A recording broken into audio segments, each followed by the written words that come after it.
নমস্কার, দেখছেন দেশের কথা দশের কথা, সঙ্গে রয়েছে আমি সমাদ্রেতা। আমরা অবশ্যই নজর রাখবো আফগানিস্তানের খবরে। এই মুহূর্তে পাওয়া খবর, আমরা যে খবর জানতে পারছি, তালিবানের কিন্তু আরো শক্তি বৃদ্ধি হলো মার্কিন অস্ত্রে, অর্থাৎ মার্কিন সেনার ফেলে যাওয়া অস্ত্রে আরো শক্তি বৃদ্ধি হলো তালিবান জঙ্গিদের। কি কি অস্ত্র ফেলে গিয়েছে মার্কিন সেনা, সেদিকে নজর রাখা যাক। অত্যাধুনিক স্বয়ংক্রিয় আগ্নেয়াস্ত্র রয়েছে অত্যাধুনিক সামরিক যোগাযোগ ব্যবস্থা, রয়েছে একাধিক আধুনিক স্ক্যান ইগল সামরিক ড্রোন, রয়েছে অন্তত 2000 যুদ্ধের ট্যাঙ্ক, রয়েছে 40টি অত্যাধুনিক যুদ্ধ বিমান, রয়েছে একাধিক UH-60 ব্ল্যাক হক হেলিকপ্টার, বেশ কয়েকটি স্কাউট অ্যাটাক হেলিকপ্টারও রয়েছে। আরো একবার আপনাদের জানিয়ে রাখতে চাইবো যে অস্ত্রগুলো জানতে পারা যাচ্ছে তালিবানরা পেয়েছে মার্কিনী অস্ত্র, মার্কিন সেনার ফেলে যাওয়া অস্ত্র, এবং সেই অস্ত্রে কিন্তু নিজেদের শক্তি আরো বেশ খানিকটা বৃদ্ধি করলো তালিবানেরা। অত্যাধুনিক স্বয়ংক্রিয় আগ্নেয়াস্ত্র, সামরিক যোগাযোগ ব্যবস্থা, একাধিক আধুনিক স্ক্যান ইগল সামরিক ড্রোন, অন্তত 2000 যুদ্ধের ট্যাঙ্ক, 40টি অত্যাধুনিক যুদ্ধ বিমান, একাধিক UH-60 ব্ল্যাক হক হেলিকপ্টার, বেশ কয়েকটি স্কাউট অ্যাটাক হেলিকপ্টার।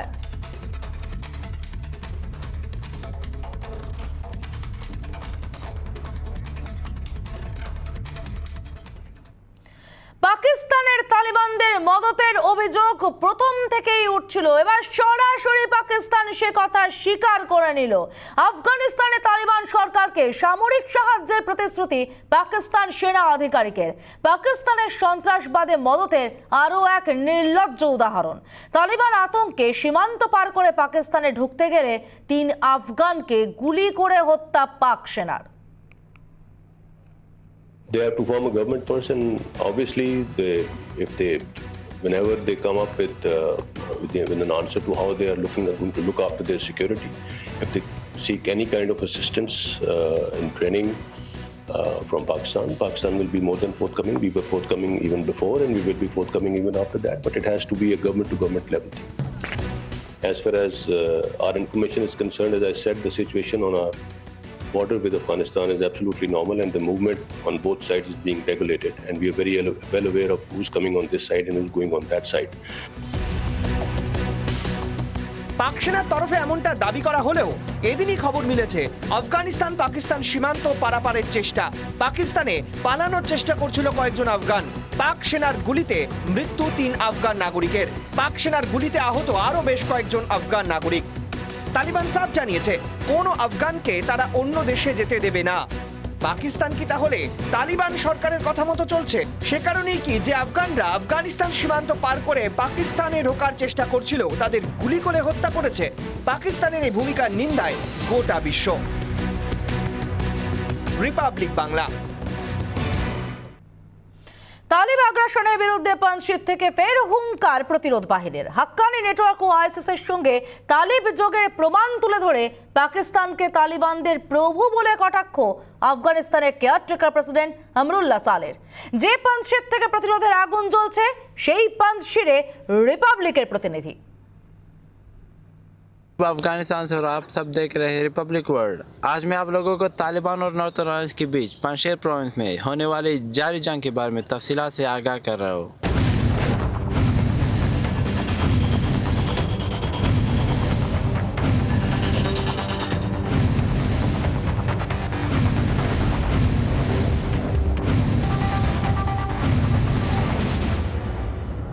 পাঞ্চশিরে পৌঁছে গেলেন রিপাবলিকের প্রতিনিধি। নর্দার্ন অ্যালায়েন্সের যুদ্ধ প্রস্তুতির কেন্দ্রে, যেখানে সর্বশক্তি দিয়ে গড় রক্ষায় তৈরি প্রতিরোধ বাহিনী। মাথা তুলে দাঁড়িয়ে প্রতিরোধ বাহিনীর পতাকা।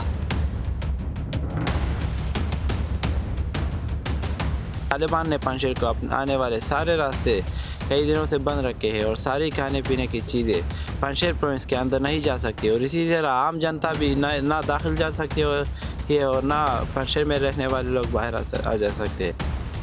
এর মধ্যেই পাঞ্জশির প্রভিন্স নামে টুইটার হ্যান্ডেল থেকে হুঁশিয়ারি। আমেরিকা সমর্থন করেছে পাকিস্তানকে, পাকিস্তান সমর্থন করেছে তালিবানকে। তালিবান দখল করেছে, মার্কিন সেনাকে আক্রমণ করেছে। পাকিস্তান, কাতার, ইরান চীনকেও ভুগতে হবে, তালিবানকে সাহায্য করার ফল ভুগতে হবে। যুদ্ধ এখানেই শেষ নয়।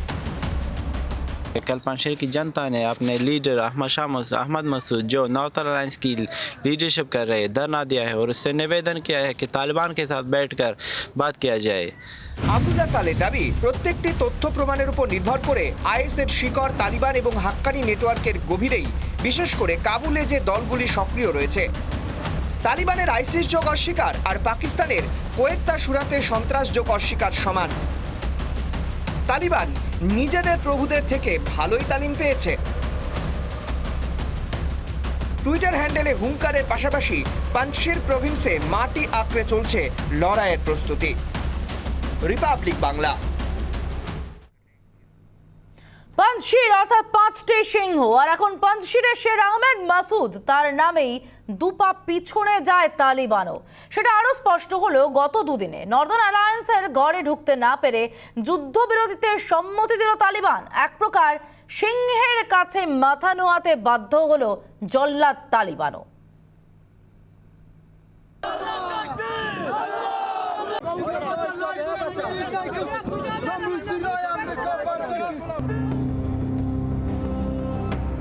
হাজার চেষ্টা করেও কোনো মতেই প্রতিরোধ বাহিনীর দুর্গ পাঞ্জশিরে ঢুকতে পারেনি তালিবান।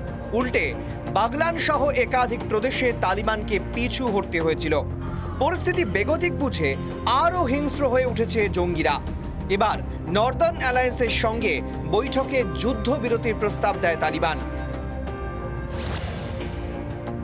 প্রস্তাবে বলা হয় তালিবান ও নর্দার্ন অ্যালায়েন্সের মধ্যে যুদ্ধবিরতি বৈঠক। পারওয়ান প্রদেশের চারিকা এলাকায় বৈঠক হয়। বৈঠকে স্থির হয় কেউ কারো এলাকা দখল করবে না। পরবর্তী বৈঠক না হওয়া পর্যন্ত কোনো আক্রমণ নয়। It is said that the Taliban has agreed a ceasefire with the Northern Alliance for 2 days, and in these 2 days they will negotiate with each other, and they have already started the negotiation with each other, and they will try to fix the problems, and they will get an agreement how they can stop the fighting and killing each other. তবে team Ahmed মাসুদের পক্ষ থেকে সাফ জানিয়ে দেওয়া হয়েছে দ্বিপাক্ষিক আলোচনার ফলাফল সদর্থক হলে ভালো, না হলে তালিবান চাইলে জবাব দেওয়া হবে যুদ্ধের মাধ্যমে। রিপাবলিক এক্সক্লুসিভ জানিয়েছেন হামিদ সাইফি, নর্দার্ন অ্যালায়েন্সের commander Hamid Saifi. 2 days ago in Chorakor, capital of Parwan province, our negotiation team and the Taliban negotiation team had a meeting. Our condition in this negotiation is justice, freedom, humanity. If we are waiting for the result of negotiation, if the result of negotiation is positive, good. Otherwise, we have all the military capability, and if the Taliban choose the military path, then we will answer them to the military path. আফগানিস্তানের 34টি প্রদেশের একটি পাঞ্জশির যুগ যুগ ধরে এই গড়ে পা রাখতে পারেনি কোনো বিরোধী শক্তি। সে কারণেই এর নাম আক্রমণকারীদের কবরস্থান। পাঞ্জশিরে মাথা নোয়ালেও গোটা আফগানিস্তানে নৃশংসতা বন্ধ করেনি তালিবান, চলছে হত্যালীলা। কিন্তু নর্দার্ন অ্যালায়েন্সের পক্ষ থেকে তালিবানের কাছে সাফ জানানো হয়েছে তাদের দাবি আফগানিস্তানে শান্তি স্থাপন। আলোচনার প্রধান শর্ত স্বাধীনতা ও মানবতা। তালিবানের মতো জল্লাদ যে তাতে রাজি হবে না তা এক কথায় পরিষ্কার। পরিণতি হয়তো ফের দুপক্ষের সংঘর্ষ।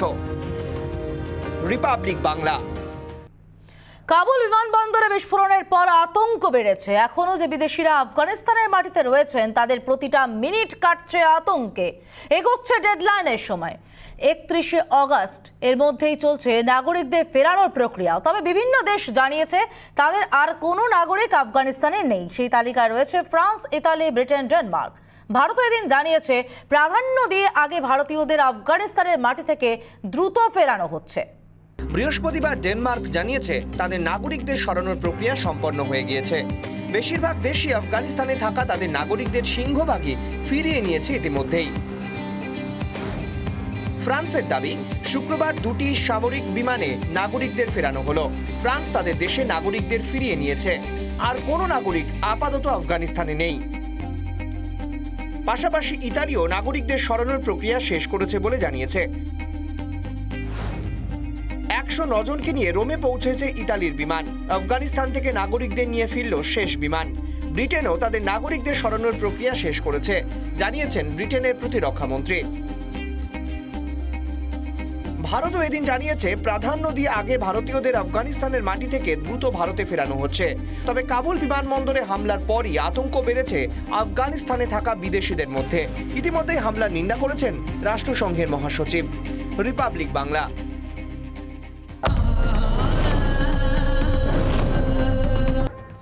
যে খবর আমরা নজর রাখবো, রোনাল্ডোকে নিয়ে খবর পাওয়া যাচ্ছে যে ফের ইংলিশ প্রিমিয়ার লিগে দেখতে পাওয়া যাবে ক্রিশ্চিয়ানো রোনাল্ডোকে। কি খবর পাওয়া যাচ্ছে আমরা জানবো। আমাদের প্রতিনিধি সুখেন্দু সরকার রয়েছেন আমাদের সঙ্গে সরাসরি। সুখেন্দু, কি খবর রয়েছে?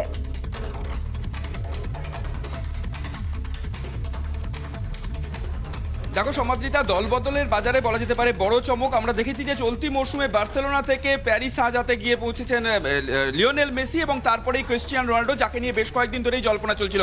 ম্যানচেস্টার ইউনাইটেডে ফিরতে চলেছেন ক্রিশ্চিয়ানো রোনাল্ডো। 2003 থেকে 2009 অ্যালেক্স ফার্গুসনের জামানায় যেভাবে ম্যানচেস্টার ইউনাইটেড তিনি দাপটের সঙ্গে তার ফুটবল কেরিয়ার শুরু করেছিলেন, সেই বলা যেতে সেই ম্যানচেস্টার ইউনাইটেড ওল্ড ট্র্যাফোর্ডে আবার বলা যেতে পারে ঘর ওয়াপস হয়েছে। ওল্ড ট্র্যাফোর্ড ম্যানচেস্টার ইউনাইটেডের তরফ থেকে টুইট করেই কিন্তু সেই খবর জানানো হয়েছে যে ওয়েলকাম হোম ক্রিশ্চিয়ানো। টুইটারে ম্যানচেস্টার ইউনাইটেডের তরফে কিন্তু এই খবর প্রকাশ করা হয়েছে। যদিও আজ সকাল পর্যন্ত কিন্তু একটা খবর ছিল যে ম্যানচেস্টার সিটিতে তিনি যোগ দিতে পারেন।